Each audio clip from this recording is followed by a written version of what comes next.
दज्जाल के निकलने की कौन कौन सी निशानियां 2024 तक पूरी हो जाएगी। दोस्तों, क़यामत के दिन बड़ी निशानियों में से एक इमाम मेहदी अलैहिस्सलाम का आना है, फिर उसके बाद दज्जाल का निकलना है। दोस्तों, मुसलमानों के दो बड़े फिरके शिया व सुन्नी दोनों इमाम मेहदी अलैहिस्सलाम का इंतजार कर रहे हैं। बस सिर्फ फर्क इतना है कि शियों के मुताबिक इमाम मेहदी अलैहिस्सलाम पैदा हो चुके हैं, मगर इन्हें एक गार के अंदर दुनिया की नजरों से छुपा दिया गया है और बहुत जल्द ही वो जाहिर होंगे।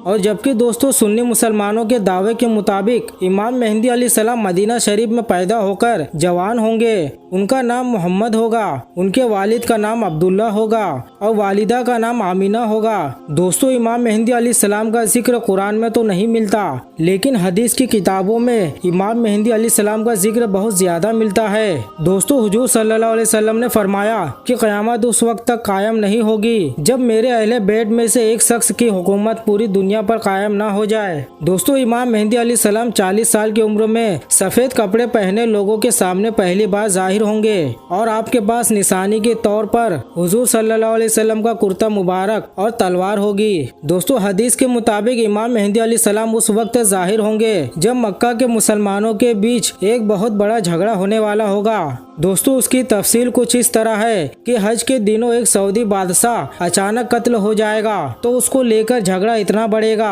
कि मुसलमान आपस में ही लड़ने लगेंगे और मक्का के बाहर एक जगह पर बहुत ज्यादा लड़ाई झगड़ा हो रहा होगा। तो उसी वक्त कुछ नेक मुसलमान हजरत मेहदी अलैहिस्सलाम को काबा के पास एक सुतून से टेक लगाए दुआएं मांगता देखेंगे। उन्हें देखते ही मुसलमान पहचान लेंगे कि ये वही इमाम मेहदी अलैहिस्सलाम है कि जिनका जिक्र हदीस की किताबों में मिलता है, और फिर सभी उनके हाथों पर बेअत करके मुसलमानों पर होने वाली जंग को रोकेंगे। और फिर इमाम मेहदी अलैहिस्सलाम मुसलमानों के लश्कर को साथ लेकर यहूदियों व ईसाइयों से जंग लड़ेंगे। दोस्तों, आज हजरत इमाम मेहदी अलैहिस्सलाम के आने की तकरीबन सभी निशानियां पूरी हो चुकी है। अगर आप आज से सिर्फ 10 साल पीछे जाए और वक्त का जायजा ले तो इमाम मेहदी अलैहिस्सलाम के आने की जितनी भी निशानियां इन 10 सालों में पूरी हुई है, उससे पहले कभी भी इतनी निशानियां पूरी होते नजर नहीं आई। दोस्तों, हुजूर सल्लल्लाहु अलैहि वसल्लम उन्हीं निशानियों को बतलाते हुए फरमाए थे कि जब तुम देखना कि अरब की बंजर जमीन पर हरी भरी खेती लगने लगे तो तुम क़यामत का इंतजार करना।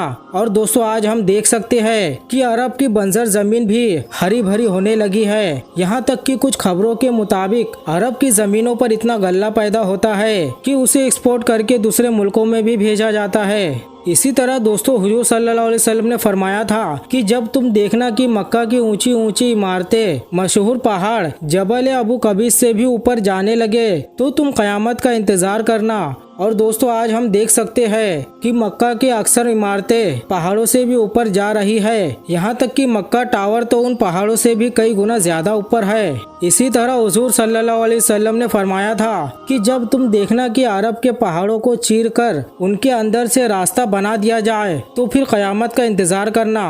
और दोस्तों, ये निशानी भी आज हम पूरी होते देख रहे हैं, क्योंकि आज सऊदी अरब में आम रास्ते तो कम बल्कि अक्सर रास्ते पहाड़ों के अंदर से बनाए गए हैं। इसी तरह दोस्तों, हुजूर सल्लल्लाहु अलैहि वसल्लम ने फरमाया था कि अरब देशों के बंजर जमीनें भी खजाना उगलने लगे तो तुम क़यामत का इंतजार करना। और दोस्तों, आज हम देख सकते हैं कि इस वक्त दुनिया का सबसे कीमती खजाना पेट्रोल व गैस सिर्फ अरब देशों से ही निकल रहा है। दोस्तों, पेट्रोल आज ऐसी जरूरत है कि जिसके बगैर दुनिया की कोई भी मशीन व गाड़ी चल नहीं सकती।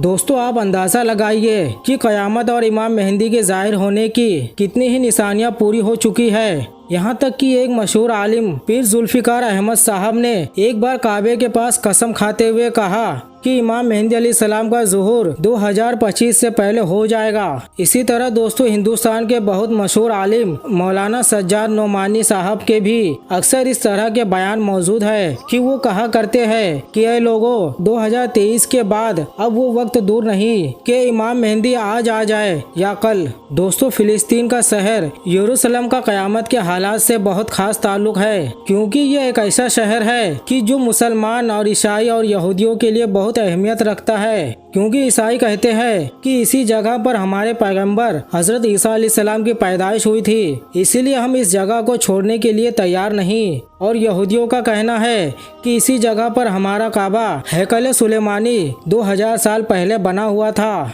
इसलिए हम मस्जिद अक्सा को गिराकर यहाँ फिर से अपना हैकल सुलेमानी बनाएंगे। और दोस्तों मुसलमानों के लिए ये जगह मक्का व मदीना के बाद सबसे मुकद्दस जगह है, क्योंकि ये मुसलमानों का पहला किबला था।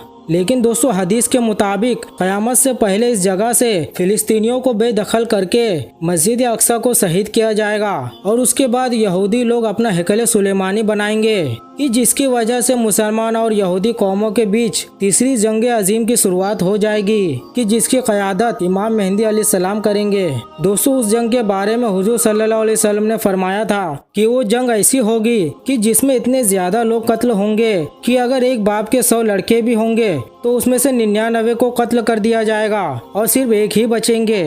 दोस्तों उस वक्त के बारे में हुजूर सल्लल्लाहु अलैहि वसल्लम ने फरमाया था कि जब तुम देखना कि ईरान के इलाके से खुरासान से एक बड़ी जमात काले झंडे लेकर निकलेंगे तो तुम उसमें जरूर शामिल हो जाना, अगरचे तुम्हें घुटनों के बल ही क्यों ना जाना पड़े, क्योंकि इसी लश्कर में इमाम मेहदी अलैहिस्सलाम होंगे। वो एक ऐसी ताकतवर लश्कर होगा कि जिसे दुश्मन की फौज भी रोक ना पाएंगे और वो इलाकों को फतह करते करते अपना झंडा जाकर फिलिस्तीन के शहर यरूशलेम में नस्ब करेंगे और फिर यहूदियों के साथ एक खास जंग की शुरुआत होगी। दोस्तों ये जंग चल ही रहा होगा कि अचानक दुनिया में खबर फैलेगी कि दज्जाल निकल आया है और फिर दज्जाल सारी दुनिया में फसाद मचाएगा।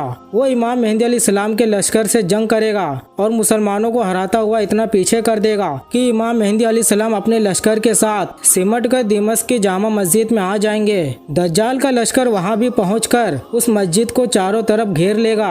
दोस्तों सुबह का वक्त होगा, इमाम मेहदी अलैहिस्सलाम मुसलमानों को फजर की नमाज पढ़ा रहे होंगे कि तभी अचानक आसमान की तरफ से एक बहुत तेज आवाज गूंजेगी कि जिसे सुनकर सभी मुसलमान घबराकर बाहर निकलेंगे और देखेंगे कि हजरत ईसा अलैहिस्सलाम 2 फरिश्तों के कंधों पर हाथ रखकर दिमश्क की जामा मस्जिद के एक मीनार पर उतर रहे होंगे और फिर हजरत ईसा अलैहिस्सलाम मीनार से उतरकर मस्जिद के अंदर तशरीफ लाएंगे। तो इमाम मेहदी अलैहिस्सलाम हजरत ईसा अलैहिस्सलाम से कहेंगे कि आप मुसलमानों को फजर की नमाज पढ़ाए, तो हजरत ईसा अलैहिस्सलाम नमाज पढ़ाने से इनकार कर देंगे। तो फिर इमाम मेहदी अलैहिस्सलाम ही आगे बढ़कर सभी मुसलमानों को फजर की नमाज पढ़ाएंगे और फिर फजर की नमाज के बाद हजरत ईसा अलैहिस्सलाम की निगरानी में मुसलमानों का लश्कर तैयार किया जाएगा और फिर मस्जिद से बाहर निकलकर दज्जाल के लश्कर के साथ एक जंग होगी। हजरत ईसा अलैहिस्सलाम की क़यादत में मुसलमान सभी जंगें जीतते चले जाएंगे, यहाँ तक कि हजरत ईसा अलैहिस्सलाम दज्जाल के तलाश में उसे इजराइल तक ढूंढते जाएंगे और फिर हजरत ईसा अलैहिस्सलाम दज्जाल को इजराइल की एक मशहूर जगह मकामे लूत पर पकड़ लेंगे। लेकिन उस वक्त अचानक यहूदियों का लश्कर जमा होकर मुसलमानों से जंग शुरू कर देगा। लेकिन हजरत ईसा अलैहिस्सलाम इसी बीच हुजूर सल्लल्लाहु अलैहि वसल्लम की तलवार से दज्जाल को कत्ल कर देंगे और फिर सारी जमीन पर हजरत ईसा अलैहिस्सलाम की हुकूमत कायम हो जाएगी। हजरत ईसा अलैहिस्सलाम जमीन पर 40 साल तक हुकूमत करेंगे, हर तरफ खुशहाली ही खुशहाली होगी और दोस्तों आसमान से बरकतों का नुज़ूल होगा। लेकिन 40 साल बाद एक दिन अल्लाह की तरफ से एक ठंडी हवा चलेगी कि जिसकी वजह से तमाम मुसलमानों की वफात हो जाएगी और दुनिया में सिर्फ गैर मुस्लिम ही बचेंगे और उसके कुछ दिनों बाद ही क़यामत कायम हो जाएगी।